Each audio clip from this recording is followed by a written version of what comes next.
فأنا ناصح لإخواني بالصدع بالحق تبيض وجوههم. السكوت في مسألة الحزبية يضرها، فاصدع بما تؤمر وأعرض عن المشركين. سلامي على دماج ورجالها والشيخ يحيى ودار العلم يا سعد بانيها.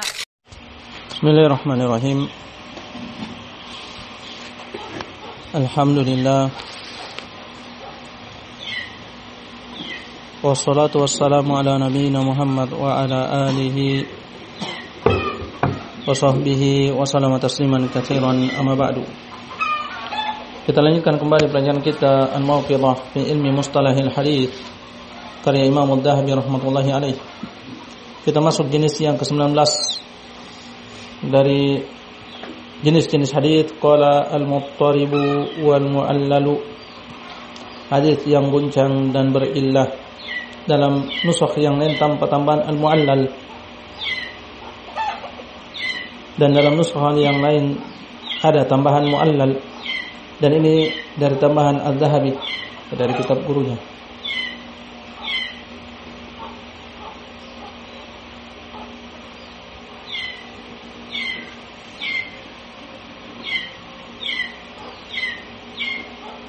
Dan muttarib isim fa'il dari ittirab dengan kasar ra, muttaribun isim fa'il dari ittirabun atau ittaraba, dan maknanya adalah ikhtilalul amri wa fasadu nidamihi. Dia adalah cacatnya urusan dan rusaknya susunannya. Ini secara bahasa.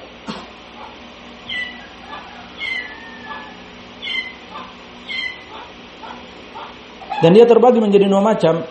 Ittirab fil wasfin lirrawi, ittirab sebagai sifat perawi, dan ini adalah cacat dalam hafalan, seperti Simak an Ikrimah. Terkadang, yaitu di mana dia meriwayatkan terkadang secara marfu, terkadang secara mauquf, terkadang secara maqtu, atau kadang bersambung, kadang mursal. Padahal perawinya cuma satu, yaitu muttarib guncang. Di majelis ini dia meriwayatkan secara mursal. Di majelis yang kedua dia riwayatkan mauquf dari sahabat, kemudian dari ucapannya. Kemudian di majelis yang lain hadis yang sama dia bilang marfu. Ini muttarib, dikatakan muttarib, fulan muttarib. Kenapa dia berubah-ubah? Karena dia bilang muttasil, karena dia bilang munqati, karena dia bilang mursal, karena dia bilang demikian, yaitu tidak jelas.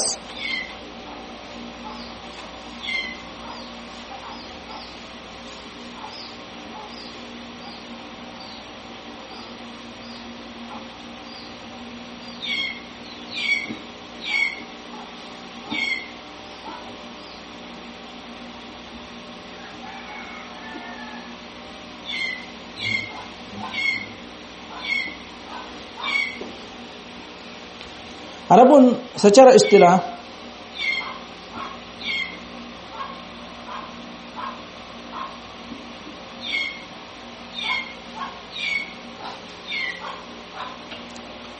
dan ini pembahasan kita. Qala ma ruwiya ala aujuhin mukhtalifatin fayatallul hadits. Dia adalah apa yang diriwayatkan dari jalur yang berbeda-beda, bermakna lebih dari satu jalur.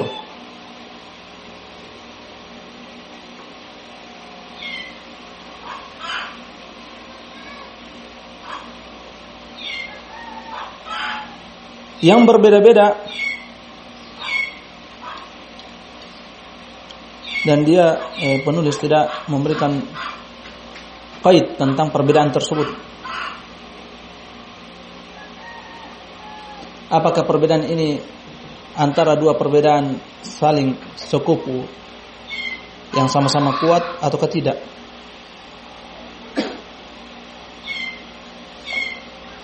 Apakah perbedaan tersebut timbul dari perawi yang berbeda atau yang bisa diterima, makbul atau ghairu makbul, yang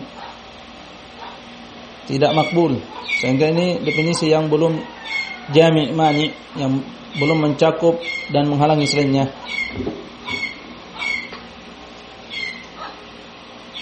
Ucapan beliau fayatallul hadis, maka hadisnya menjadi berillah, ditimpa dengan illah. Dan ini juga mutlak.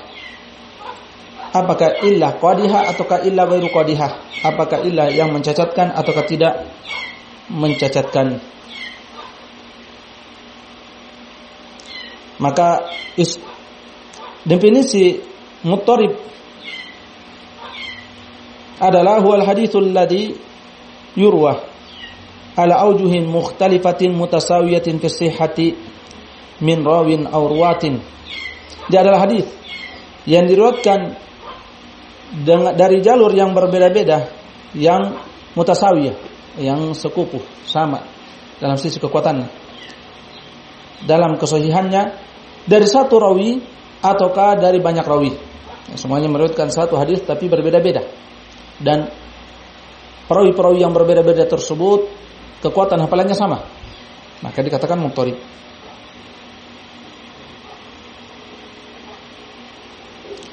Sehingga perkataannya wal haditsul ladzi yurwa ala aujuhin mukhtalifah, jalur-jalur yang berbeda-beda mengeluarkan hadis yang punya satu jalur saja, atau hadis yang punya banyak jalur tapi muttafiqah, tapi sama, yaitu sepakat, tidak ada perselisihan.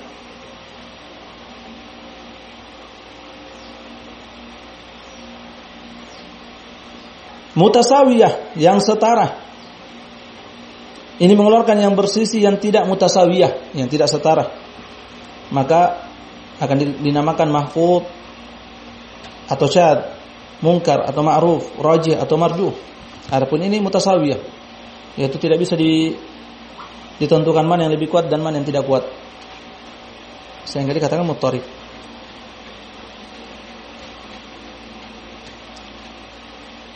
Ucapannya fi sihha, keluar darinya yang dhaif, maka tidak masuk dalam pembahasan kita, tidak masuk dalam pembahasan muttarib. Muttarib ini sama-sama sahih tapi berbeda dan sama-sama kuat, setara kekuatan antara perawi yang satu dengan perawi yang lain yang berselisih. Maka pembahasannya seputar sahih ataukah hasan.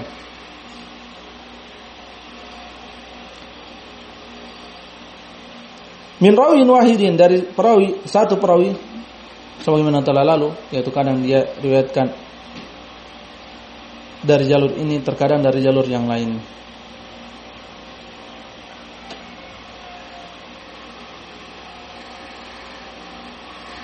Adapun ittirab dalam matan atau dalam sanad, maka ini sangat banyak. Dalam sanad. Adapun dalam matan, berkata As-Sakhawi, la yakadu yujad, hampir-hampir tidak didapati.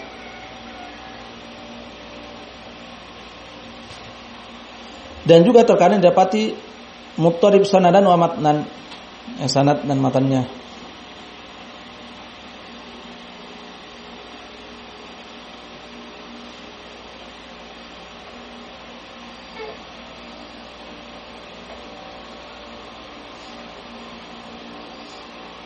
Dan tidaklah hadis itu dikatakan muttarib kecuali terdapat padanya 4 syarat.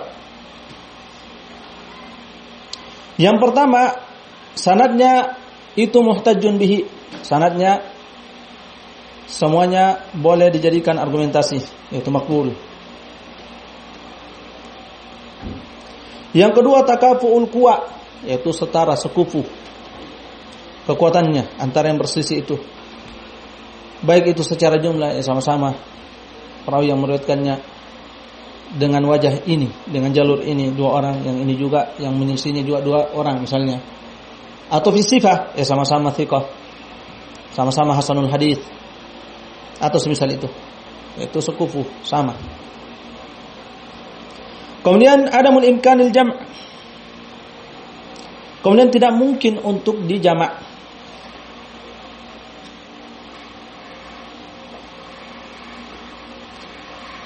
Ketika tidak bisa dijamak juga tidak memungkinkan untuk ditarjih, tidak bisa dirajihkan, sehingga dihukumi dengan muttarib.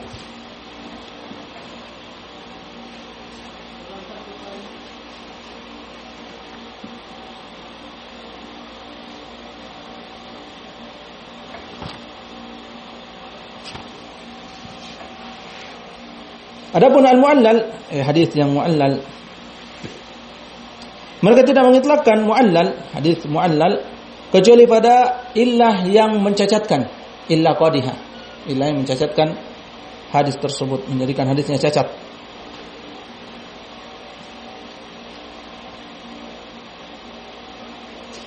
Yang mengharuskan dia menjadi hadis dhaif.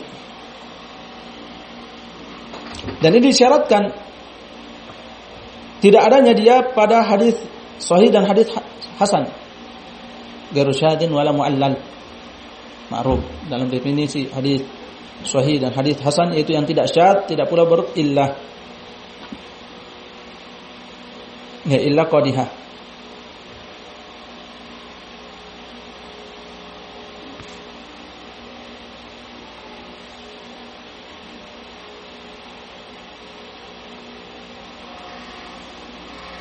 Dan hadis mu'allal dia punya dua pemahaman. Mafhumun khas, pemahaman khusus, dan dia adalah illah khafiyah, illah yang tersembunyi. Dan mafhumul am, pemahaman umum, dia adalah pada setiap illah zahirah atau khafiyah secara umum. Pada setiap illah yang tampak atau yang tersembunyi.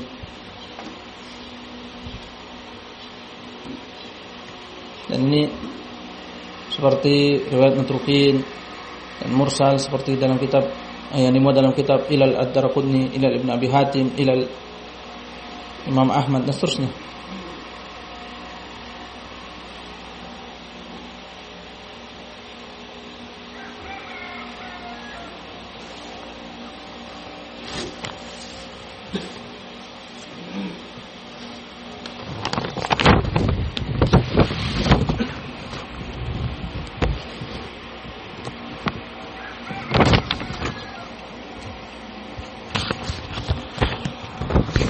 Qala fa in kanatil illatu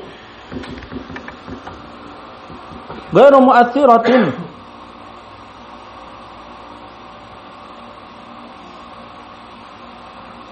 bi ay yarwihi ath-thabtu ala wajhin wa yukhalifuhu wahin falaysa bima'lulin. Apabila illah itu tidak pengaruh, yaitu illah ghairu qadihah. Dipahami dari ucapan ini bahwasanya ada di sana illah, penyakit yang qadihah, yang mencacatkan dan mu'athirah, dan memberi pengaruh yang menjadikan dia tidak diterima. Kapan itu tidak berpengaruh? Ketika orang yang terpercaya menerutkan dalam satu jalur,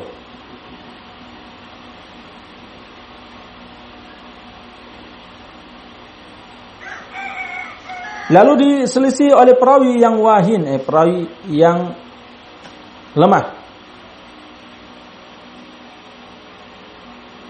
maka ini bukanlah berillah, tidak dianggap hadis yang berillah,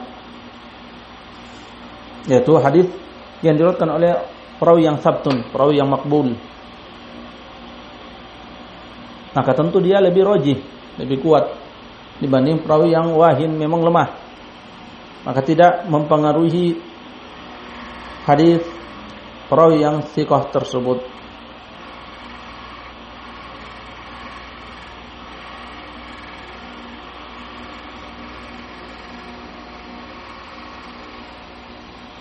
Jadi ketika perawi yang lemah menyelisihi thiqat, maka dia hanya memudaratkan dirinya sendiri.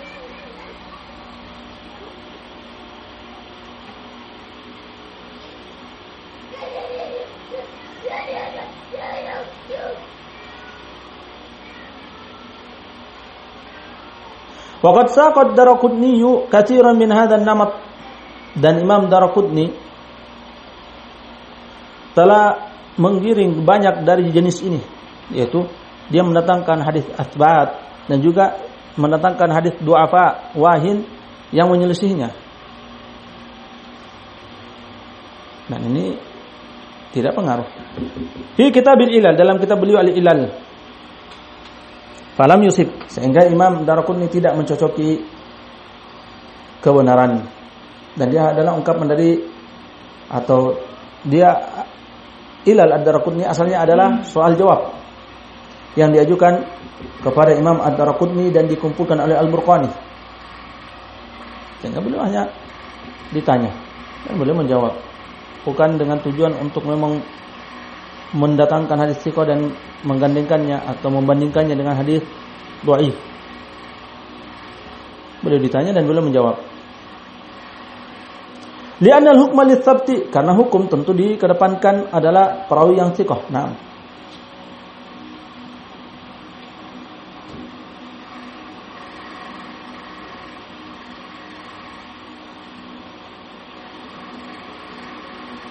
Adapun Imam Ad-Daraqutni, beliau hanyalah menumpu metode ulama dalam menyebutkan illah mafhumul am, illah yang dipahami secara umum. Sementara Imam Dhahabi memaksudkan illah bimafhumil khas, dengan pemahaman yang secara khusus.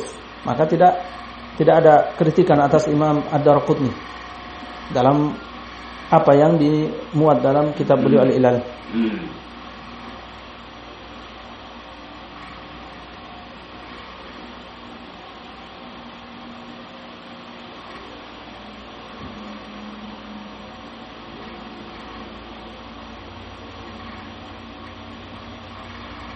Maka hukum kepada sabt dan dihukumi kepada riwayat du'afa dengan nakar, mungkar.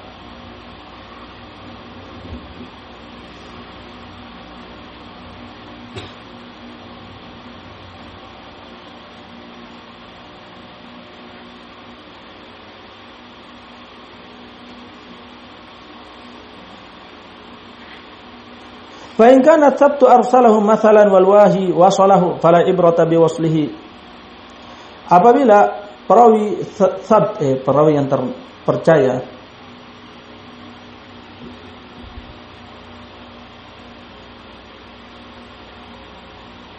baik itu thiqah atau hasan meriwayatkannya secara mursal misalnya, dan perawi yang lemah meriwayatkannya secara bersambung, maka tidak dianggap riwayat yang bersambung karena keberadaannya seperti tidak adanya. Li amrayni, karena dua alasan. Li dha'fi rawihi, karena lemahnya perawinya. Dan ini illah yang mendasar yang cukup untuk menolak riwayat. Wa li'annahu ma'lulun bi irsalis sabti lahu, dan karena dia itu ma'lul, berillah ketika perawi yang thiqah meriwayatkannya secara mursal, meriwayatkan riwayat tersebut secara mursal.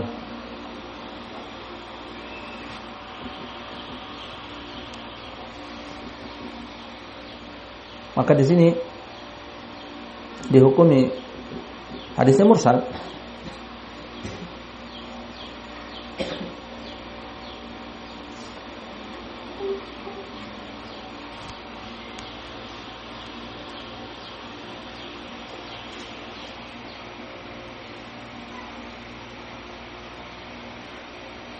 ثم اعلم أن أكثر المتكلم فيهم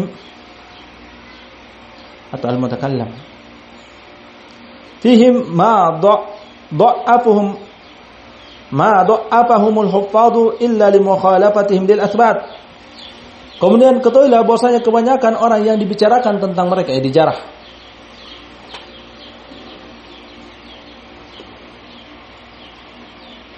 Tidaklah para huffaz mendhaifkan mereka, melainkan disebabkan mereka menyelisihi para asbat, para orang-orang thiqah. Nah, seseorang kalau sering menyelisihi asbat, sering menyelisihi riwayatnya para perawi thiqah, maka dia yang tertuduh, menunjukkan dia ini lemah hafalannya atau dhaif dan seterusnya.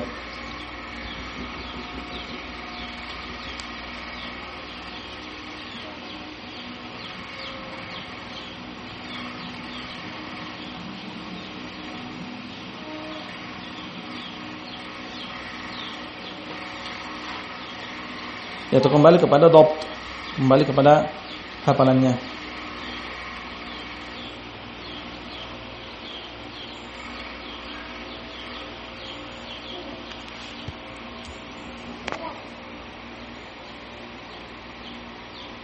Kemudian masih ada kelanjutannya di sini. Insyaallah kita lanjutkan pada kesempatan berikutnya. Barakallahu fikum. Subhanakallahumma wa bihamdik, asyhadu an la ilaha illa anta, astaghfiruka wa atubu ilaik.